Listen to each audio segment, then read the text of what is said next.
what does that look like? Somebody shows up to you, has this buried emotional suppression, as you would call it. How do you work with them? Because it doesn't sound like anything that traditional therapy would look like. Absolutely not. And I know you mentioned therapy, and I was going to get to that. Here is the problem with talk therapy. And you just mentioned a lot of people are like, talk therapy, it doesn't work for me. Talk therapy is beautiful and giving you an understanding that there's something there. It doesn't go further. And I say this with all confidence in the world. Talk therapy will not address, suppress emotional trauma. It can't. It's impossible. Why? Because talk therapy gives language and conceptualization to the ego, to the logic mind. You can't heal from the logic mind. I can't sit here and go, okay, I feel anger and I feel like I want anger to come out. But before I do, logically, I have to pinpoint the moment I got angry and when this happened. That doesn't matter. The body doesn't care. To heal, we actually need to be out of our heads, out of our mind, out of logic, and into the body. When we're into the body and we allow safety, so it looks like safety, to answer your question. These visits provide the highest amount of safety with someone else in the room, where your body starts to go, what the hell is happening? Why do I feel so safe?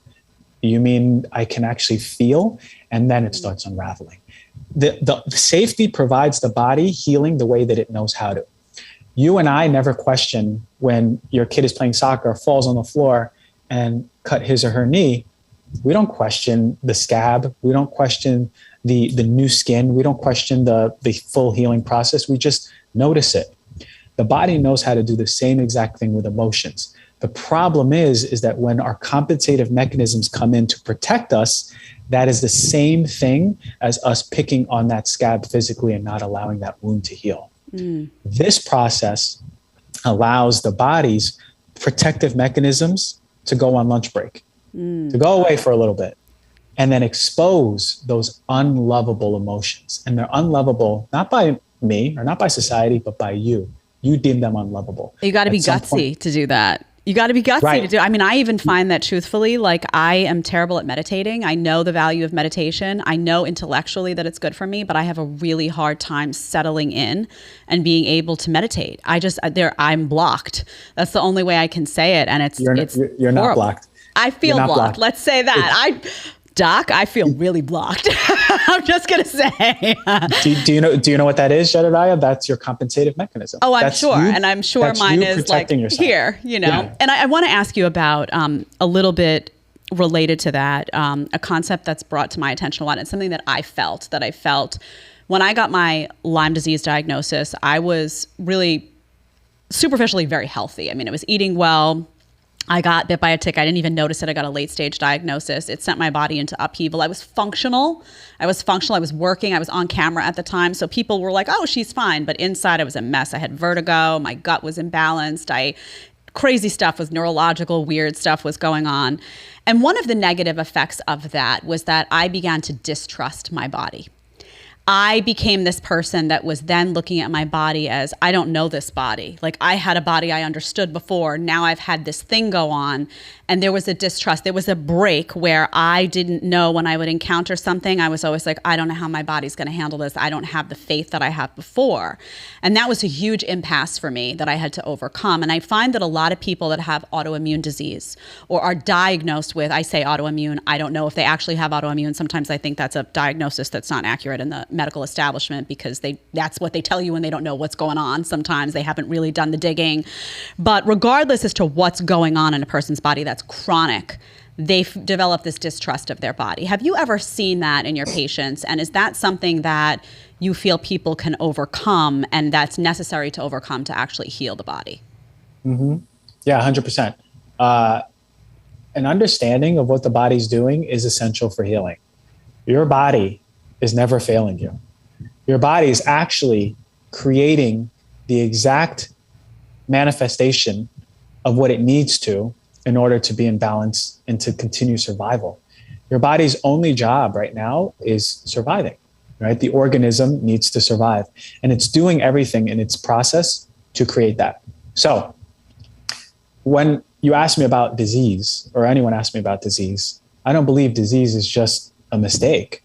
I believe disease is the body's compensative, adaptive mechanism in order to ensure survival. So if autoimmune disease is created in the body, and listen to what I said, created, not mistake. There's no mistakes in the body ever. Cancer is not a mistake. Autoimmune disease isn't a mistake. A heart attack isn't a mistake.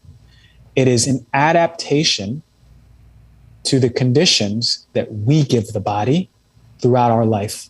So think about it this way.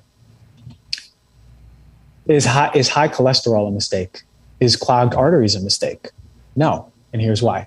Let's say, for example, you have a really crappy diet and your blood pressure is always up because of inflammation and the food's signals to the body that is causing increase in blood pressure. If you think about the inside of a blood vessel, it's like velvet. It's super, super fragile. It's called the intima. It's very sensitive. And what happens is when you have a blood vessel and there's blood pressure just hitting that blood vessel, and the movement of blood flow isn't as smooth and flowing as it should be, but it's like 20 race cars just rubbing against it. What's going to happen? The body is going to start creating a protective mechanism to protect the inside of the blood vessels from blood pressure. Just like, we never question this, just like our hand when we go to the gym. We start getting calluses on our hand. Well, the same thing happens on the inside of the blood vessels. In the inside of the blood vessels, we call that cholesterol plaques. But the cholesterol plaques isn't a mistake. That's not our body failing us. It's an adaptation response to what you do and what you give the body. When you think about things like autoimmune disease or cancer, those are still adaptive responses of the body in order to ensure survival. That cholesterol plaque is there in order to ensure survival so the blood vessel doesn't explode and break. You understand? So if we just bring awareness to our body is always protecting us, even if we have cancer. Our body is never failing us. Our body is doing everything in it that it can to ensure survival.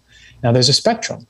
Cancer's on the end stage spectrum, especially if it's an end stage cancer. Even though our body's working as hard as I can to survive, the manifestation of tumors is still the body's way of trying to heal and survive, but it can't anymore. Right?